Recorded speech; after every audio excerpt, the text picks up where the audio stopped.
The storm had a way of making the coast sound haunted. Wind combed through the cliffs, and the waves chewed the rocks like an old animal gnawing its own bones. Mara had spent half her life listening to that sound. She was the village historian, the one who kept the names of those lost to the sea. From her window she saw the black horizon, and beyond it, ice, where even the gulls refused to go. That morning, the sea went silent. The villagers gathered on the shore as a dark shape slid through the fog. A massive ship, frozen solid, its sails white with frost, ran aground with a sound like thunder smothered in snow. The carved figurehead, a woman's face, glistened like glass. Mara felt her heart stop. The ship's name, half buried under ice, still read clearly, Sea Widow.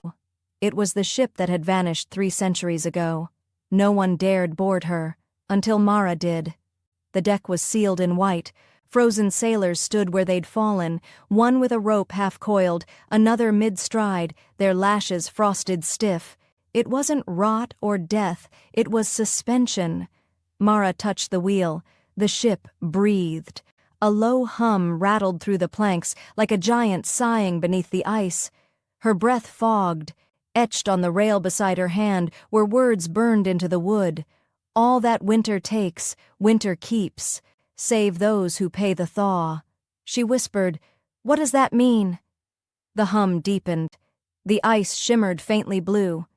Inside the captain's cabin, a lantern hung frozen mid-flicker.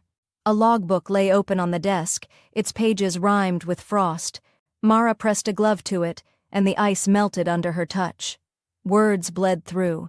The sea sings. Helga says not to hum back. The song has teeth. The ice takes more than warmth. It takes our names. If we wish to survive, we must give it something greater.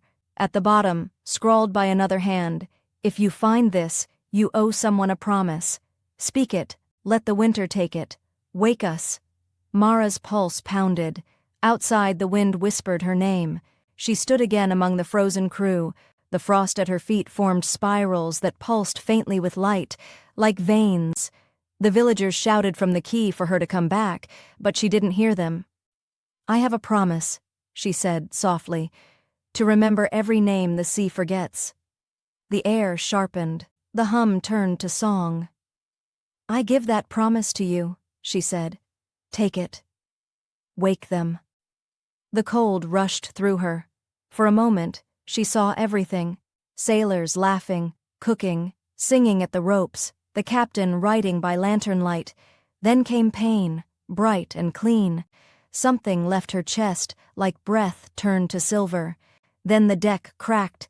Ice shattered in a chorus of bells. The crew moved.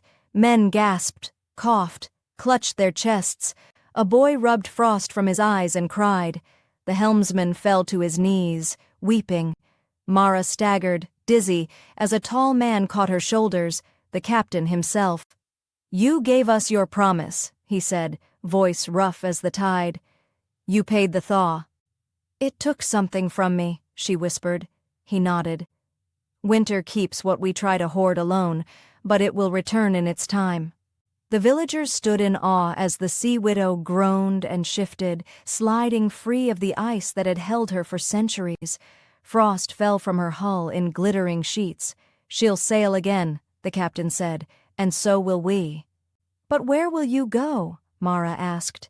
"Where we belong," he smiled, "to finish the journey we began." They lowered her gently to the quay. Thomas, her oldest friend, threw a blanket around her shoulders. The villagers wept and cheered as the Sea Widow drifted toward open water, her figurehead gleaming like new crystal. By nightfall, only the ripples remained. Mara sat by the fire, writing their names in her ledger. The pages glowed faintly blue, as if the ink remembered cold. She closed the book and listened. The sea no longer moaned.